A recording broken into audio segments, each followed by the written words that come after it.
With less than 2 months left to go before Election Day, there is one burning question on the minds of many Filipino voters.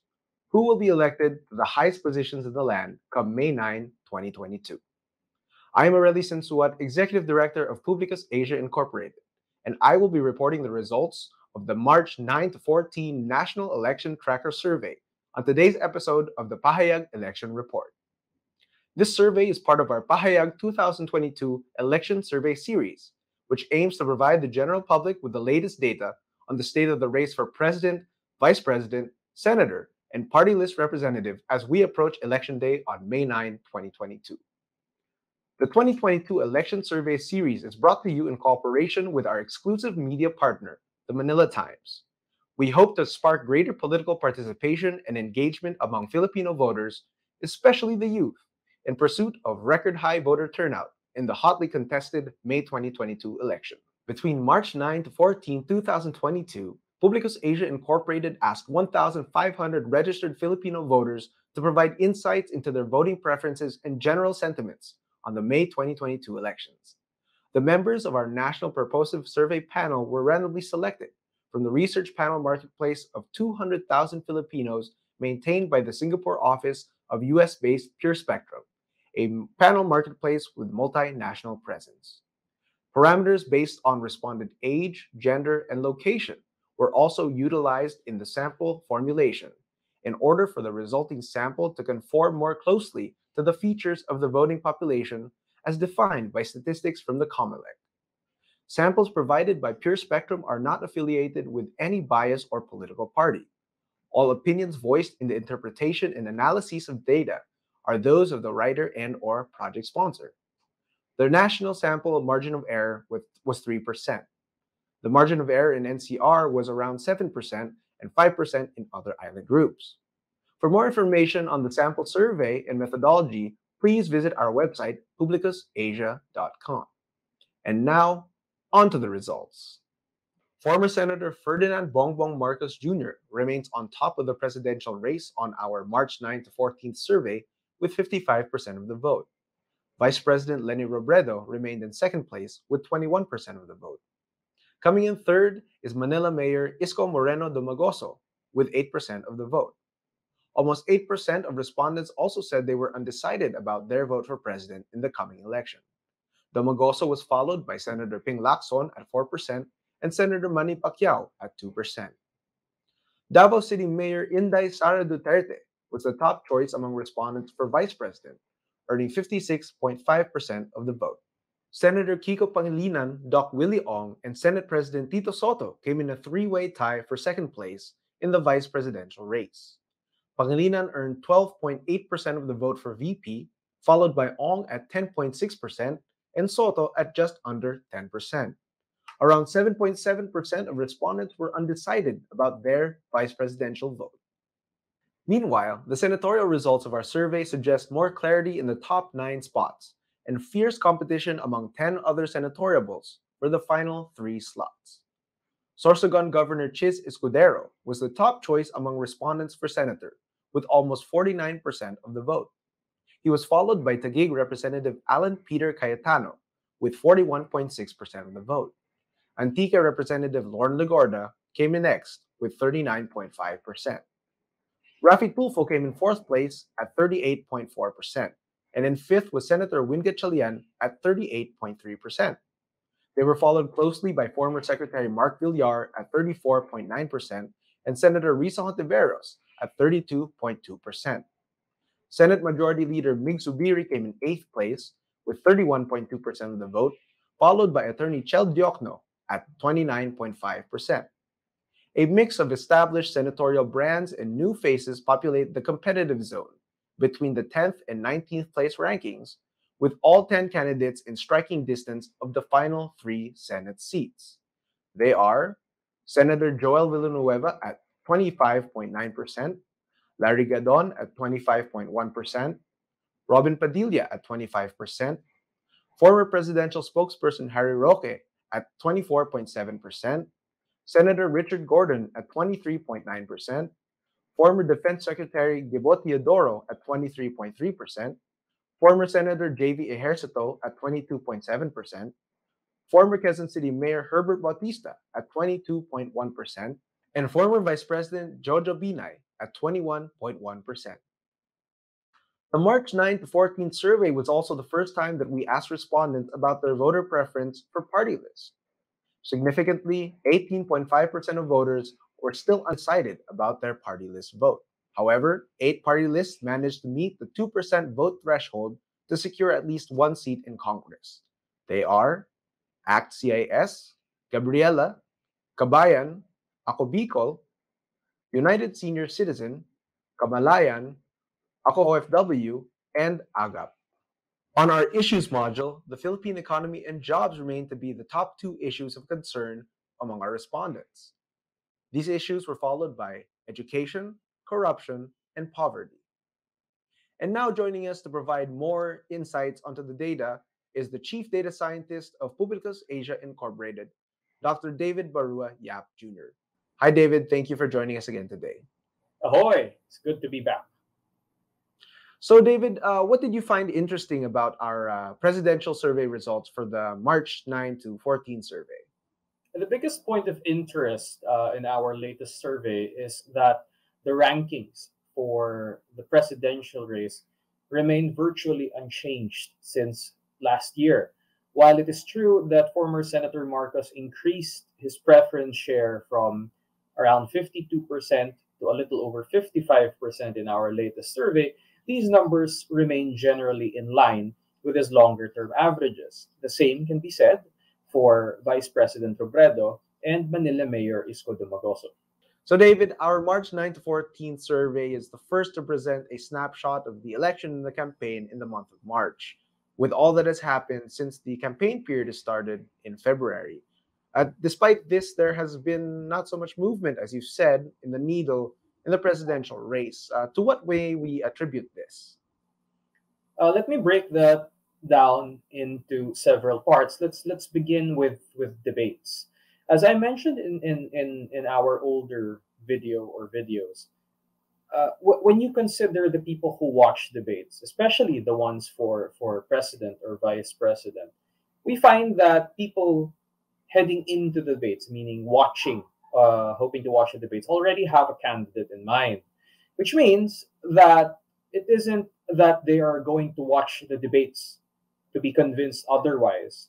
It is more that they are looking for bits and pieces of or snippets of information that would help them justify their choice to others.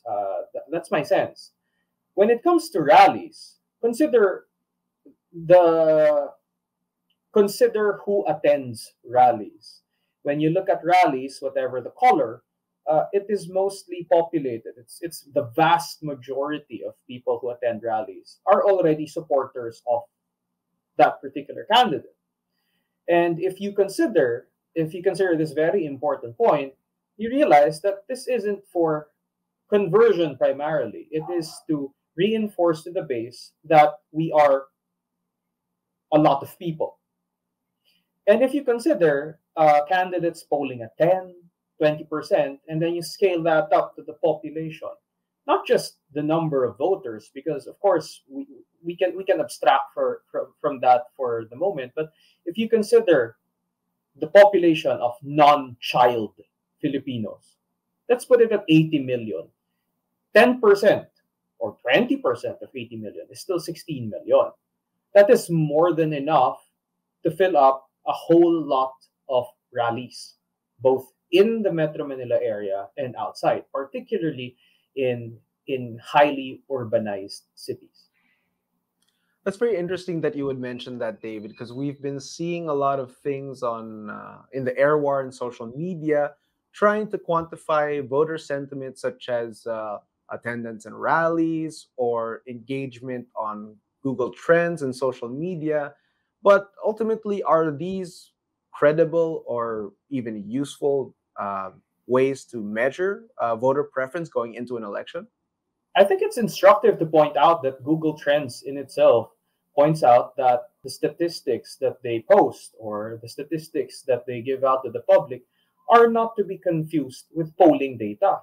If you look at their FAQ, they explicitly state that this is not to be treated as any indication of how a particular campaign or election is going. For starters, I would go so far as to say that alluding to Google Trends, searches, and social media engagements as barometers of voter preference is lazy thinking. If you consider, for example, let's start with Google searches. A person can be interested in a candidate, but not in particular in a positive way. A person can be searching for information that is against a particular candidate. We do not have any way to distinguish between a search that is a person searching for information for a candidate in hopes of supporting him or her. Now, if we look at social media engagements, I think that people should be disabused of this notion already at this point in time. If you recall, in 2019, didn't Mocha Uson run The for party a list. party list position? Mhm. She did not win, despite the fact that she had one of the most popular Facebook pages and generated a lot of engagement. The same goes with Dr. Willie Ong. He ran for Senate in 2019, despite having millions of Facebook followers and high engagement rates in the run up to the 2019 elections. And it is also important to note, just like related to my earlier point, that not all types of engagement in social media are positive. If, for example, you consider emoticons, uh, you have, of course, I don't use Facebook, but I'm familiar with some of them. There are thumbs up, there are hearts, and there's that laughing smiley. When you consider that laughing smiley, it's actually open to interpretation. They could be laughing at the candidate, not It's with the actually candidate. often used. Yeah, David, I think actually in the current context of Facebook, the laughing emoticon is used pretty much to, I don't know, show some sort of derision. Like it's almost as It could bad as a it be angry face, sarcastic, right? correct? Yeah. And at the same time, if you consider Facebook content, uh, it's actually quite unclear in some situations what the user is pointing at when he is clicking on icons. He could be angry at something that the candidate is also angry at, or he could be angry at the candidate. We don't know. That's the nature of engagement. And I think we also have to consider the elephant in the room. We've seen this in 2016, we've seen this in 2019, that there are plenty of, I wouldn't call them troll farms, but sort of pseudo BPOs where people are just hired to engage with the content of candidates in order to increase engagement numbers. And this, I think, is a very important point. If your sole metric is engagement, not only is it not a 1:1 kind of comparison between a registered voter and his or her preference, but you're also introducing a lot of noise into the equation, thereby making it very difficult to get a sense of actual preference for a candidate or support for a campaign.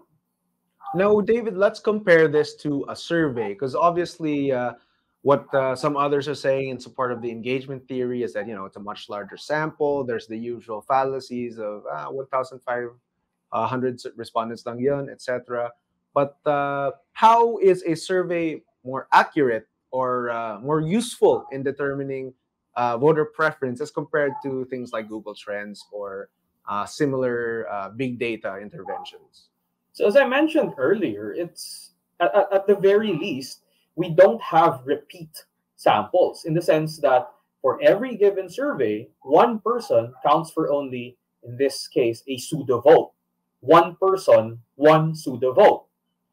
When you consider engagement metrics, one person can engage with a bunch of content several times. They can like, they can share, they can comment, they can put in multiple search terms, they can search for a candidate several times. So one person who is extremely bent on increasing the engagement numbers of his or her candidate could contribute to that disproportionately. And I think this is a good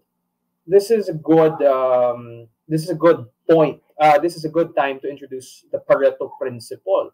The Pareto Principle sort of states that 80% of output can be traced back to just 20% of inputs. And this is especially true in social media. A few years back, I think it went as far as something like 10% of the users in Twitter are responsible for 90% of the content. So as you can see, social media as a platform lends itself easily to amplification of certain messaging. I mean, it's surprising at first glance, but when you think about it, this is precisely why there are so-called there's an entire industry comprised of so-called social media influencers. Now, David, let's move on to the vice presidential race. Did you see anything interesting in the data, or how does it compare to the presidential race on this March 9th, 14th survey? There are similarities in the sense that very little has changed over the past 4 months. But Mayor Sara Duterte is still at the top with over 50%, over 55% of the preference share, and there is still a three-way tie when it comes to the numbers of Senator Pangilinan, Dr. Willie Ong, and Senate President Soto. Now, in the senatorial race, it's a pretty tight race, especially there towards the end. But since there are so many candidates, maybe going throughout the whole field, who have we seen as the biggest movers from Tracker 1 in February to Tracker 2 in March? Oh, so there are several points of interest when you look at it that way. So for starters, the biggest gainer in terms of magnitude of increase is magnitude and relative, of course, to his previous numbers is Espiritu, Luke Espiritu. Luke Espiritu. Yeah. I think he was able to make this kind of jump from 0.9. So he was more or less at 0% once you consider the margin for error. But he's now polling at close to 9% at 8.5. So that's a 7.6 jump within the span of a month. And I think this is largely attributable to his performance and the sideshow that sort of emerged between him and other senatorial candidates in the SMNI debates. So, David, we've discussed before the relatively low impact of presidential and vice presidential debates when it comes to converting new voters or undecided voters. But with the results of someone like Attorney Luke Espiritu, who seems to have jumped up completely on the stage, what may be the worth of senatorial debates for candidates, especially for lesser-known senatorial aspirants? That's actually a very important point. Now, that there is a distinction to be made between presidential debates and senatorial debates. And this owes largely to the relatively higher levels of popularity of those engaged in the presidential race. It is also an important point to consider that voters are allowed to choose up to 12 senatorial candidates. And based on our data, the average fill-up rate is 8%. And if I remember correctly, over half have at least one or two open spots left in their prospective slates. So what does this mean for senatorial bills going forward? Well, for starters, that suggests that it's still anyone's race, at least as long as you're polling decently well at this point in time, and you have a machinery in place that would sustain you up to the end of the campaign. But having said that, look at the undecided numbers in the presidential and vice presidential race. You can see that the vast majority of our respondents have already decided on their presidential and vice presidential tandems, right?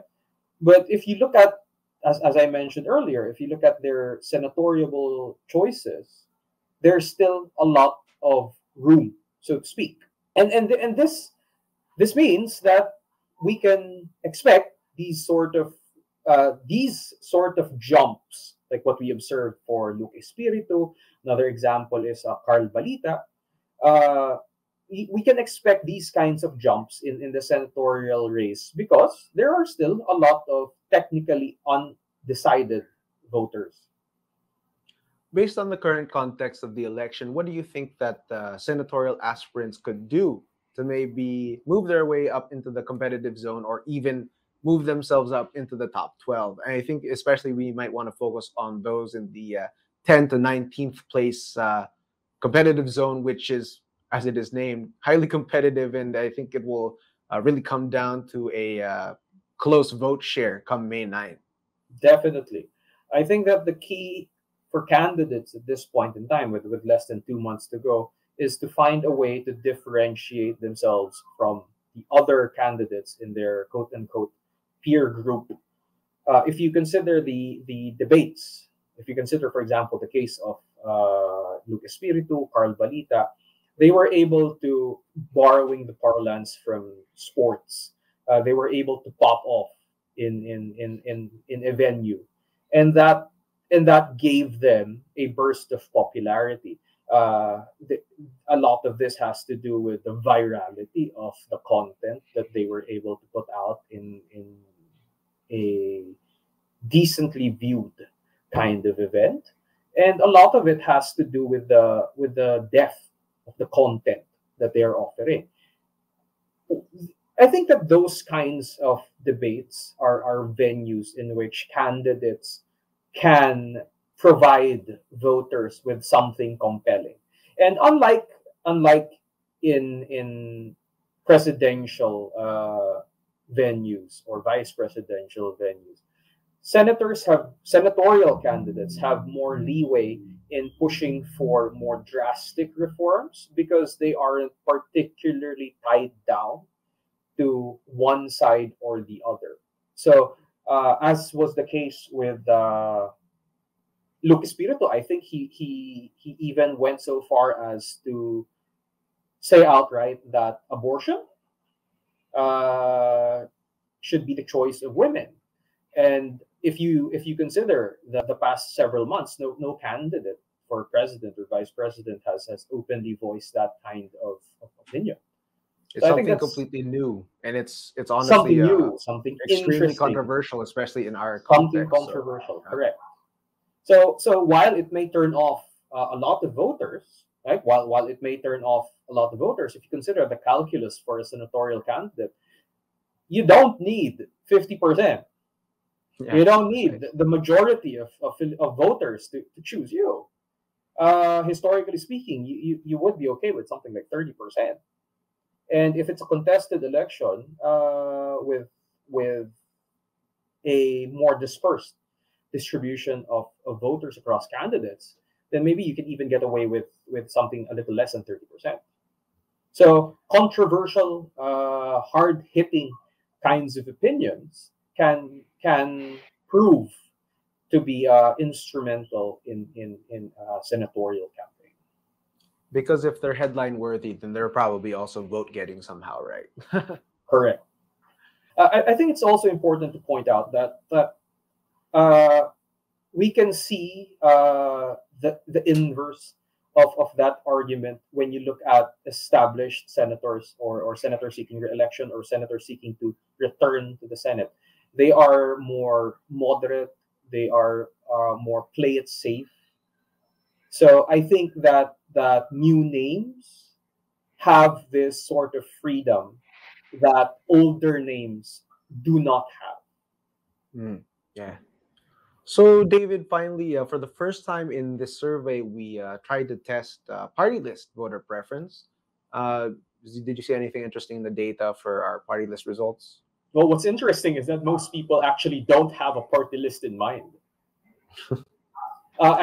Personally, I haven't given much thought to what party list I'm going to be selecting on May 9th. And I think that many people, and that is reflected in the data, many people are still thinking about their party list choice. So there is still a lot of time for party lists to sort of make a mark in the collective consciousness of the Filipino voting population.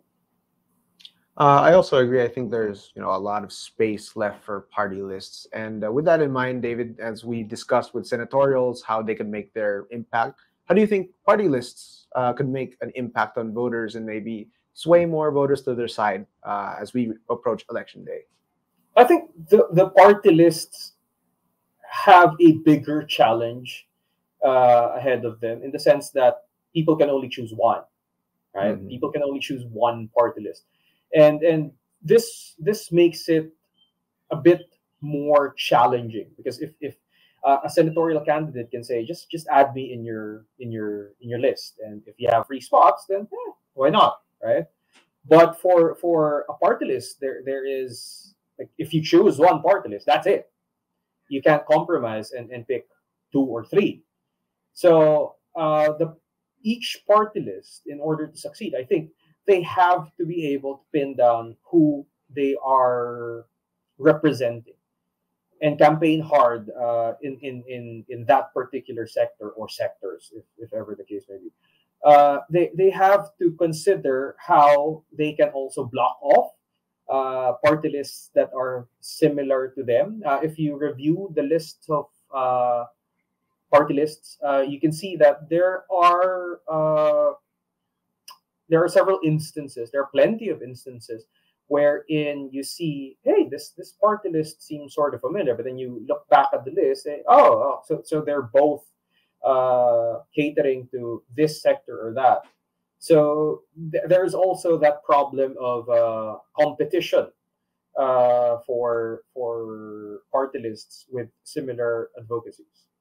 That's another thing that they have to watch out for, and they also have to contend with the fact that most people aren't all that interested in the party list race, especially when compared to the presidential race, the vice presidential race, and the senatorial race. Uh, uh, Most headlines are occupied by those kinds of polls, not so much for party lists.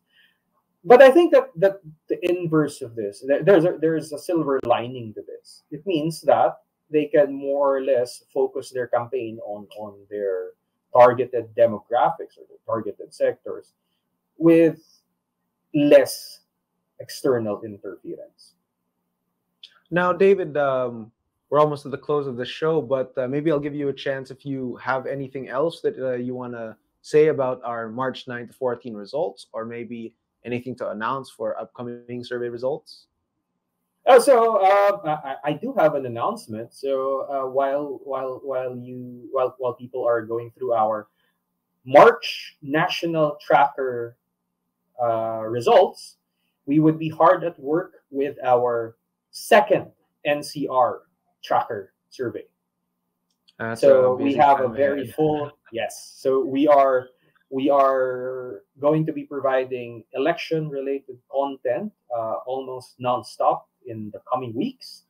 And with just a very short lull at the end of March, we would then launch three surveys in April before the uh, before we go into um, before we close our publicly released survey series at the end of April. So, with that, David, as you just said, we have a lot of surveys coming up. So, as the chief data scientist, I don't want to take too much of your time. But thank you again, Dr. David Yap, for joining us on the third episode of the PAHAYAG Election Report. For PUBLiCUS Asia Incorporated, I'm Aureli Sinsuwat, and this has been the Pahayag Election Report in cooperation with the Manila Times. We will see you again soon for the release of our next survey results. And if you like this video and want to know more about the elections coming up on May 9, 2022, please take a moment to like this video, to share this video, and to subscribe to our channel. Thank you and have a great day.